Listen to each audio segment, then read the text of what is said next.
क्या कर लोगे जनसंख्या नियंत्रण से?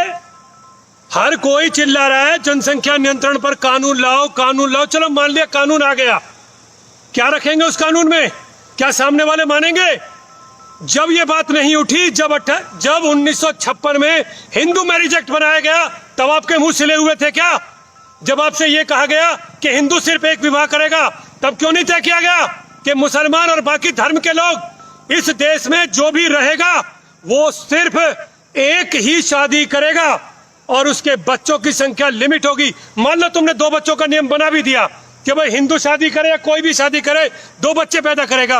अरे जो 4 औरतों से शादी कर रहा है वो तो 8 तो अपना पैदा करेगा, हमसे 4 गुने तो वैसे ही हो गए। फिर किस बात का रह जाएगा जनसंख्या नियंत्रण कानून? सबसे पहले जरूरी है यूनिफॉर्म सिविल कोड, अर्थात इस देश में रहने वाला हर व्यक्ति कानून के अंदर होगा, संविधान के अंदर होगा। देश का संविधान सभी के धर्म की पुस्तकों से ऊपर है। पहले संविधान, उसके बाद आपकी धार्मिक पुस्तकें आती हैं। जो संविधान को नहीं मान सकता वो इस देश की धरती पर है क्यों? वो यहाँ के सिस्टम में क्यों है? उसे निकाल कर वहां भेज दो जहां वो अपने धर्म को मान ले। यदि आपको हिंदुस्तान में रहना है तो आपको संविधान को मानना होगा, और संविधान में जरूरत है ये तय करने की कि यूनिफॉर्मिटी के साथ सभी पर कानून लागू हो। और तुम क्या जनसंख्या की बात करोगे? एक बात मुझे बताइए, अब मैं जरा बाबा भवंडर की तरह बात करता हूं आपसे। तुम लोग ये कहते हो कि भाई हम दूसरों की जनसंख्या रोकना चाह रहे हैं और वो तो अपनी जनसंख्या नहीं रोकेंगे, तो तुम क्या कर लोगे? तुम्हारे अंदर दम नहीं 1 से 2 बच्चे पैदा करने का, क्योंकि तुम्हें वो औलाद चाहिए जिसके पैरों के नीचे मखमल हो और जिसके सोने के नीचे मखमल के गद्दे हो, जिसे सोने के लिए एयर कंडीशन चाहिए, जिसे चलने के लिए 50 लाख की गाड़ी चाहिए। तुम्हें सुख सुविधाओं के साथ खुद जीना है और अपनी औलाद को जिलाना है। तुम्हारी यही इच्छा हमारी जनसंख्या को रोक रही है। मुझे इससे आपत्ति नहीं है कि उनकी जनसंख्या कितनी है, मुझे आपत्ति इस चीज से है तुम्हें किसने रोका है? कितने लोगों को नेता बनना है? पता नहीं क्या आग लग रही है लोगों को। अरे भाई दूसरा तीसरा बच्चा पैदा कर लिया तो मैं चुनाव नहीं लड़ सकता। अबे तेरी ऐसी की तैसी क्या बनेगा? तू सरपंच, पार्षद, एमएलए, विधायक कितने बनोगे? सिर्फ वो एक इलेक्शन लड़ने के लिए जो तू कभी लड़ भी नहीं पाएगा, उसके लिए तूने अपनी जनसंख्या को नियंत्रित कर लिया।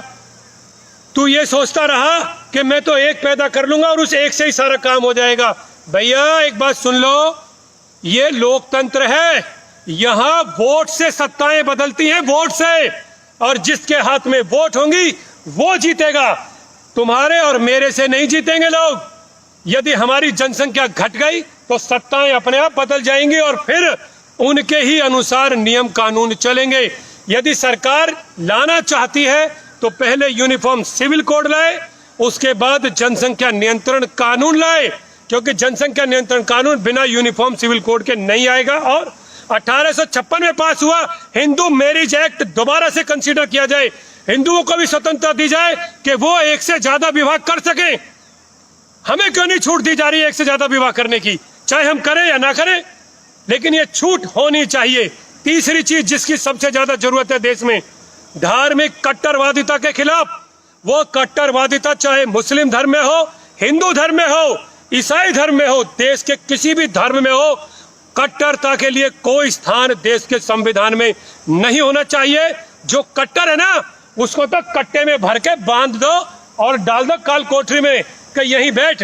जो कट्टर है उसको कट्टे में भर दो, तभी देश का संविधान बचेगा, तभी इस देश में लोकतंत्र जीवित रह सकता है। बाबा भवंडर ने कानून की मर्यादा में रहते हुए अपनी सभी बातें रखी है। मैंने आपको अपने अधिकारों को पहचानना सीखो। आज के मौजूदा लोकतंत्र में 100 में से 25 आदमी जिसके पक्ष में खड़े हैं ना, वो चुनाव जीत रहा है। तो आप सोच कर देखिए कि आगे चलकर क्या होने वाला है।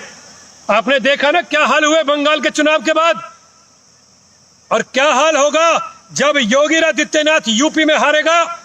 तब देखना कि क्या स्थिति 2022 के बाद बनेगी। अगर आपने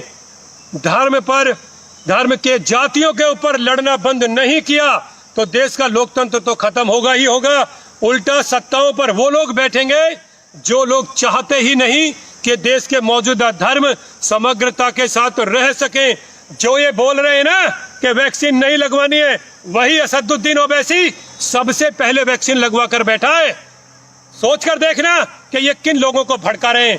आप सभी ने बाबा बावंडर की सुनी, फिर से कह रहा हूं, आखिरी क्लोज करने से पहले कुछ भी करना, सबसे पहले यूनिफॉर्म सिविल कोड, उसके बाद जनसंख्या नियंत्रण। ये दो मुद्दे होंगे 2022 यूपी चुनाव के, और यही दो मुद्दे होने चाहिए 2024 चुनाव के। तभी देश का लोकतंत्र बचेगा। आने वाली पीढ़ियां तभी सर उठाकर जी पाएंगी। जय हिंद, जय भारत, जय हिंदू।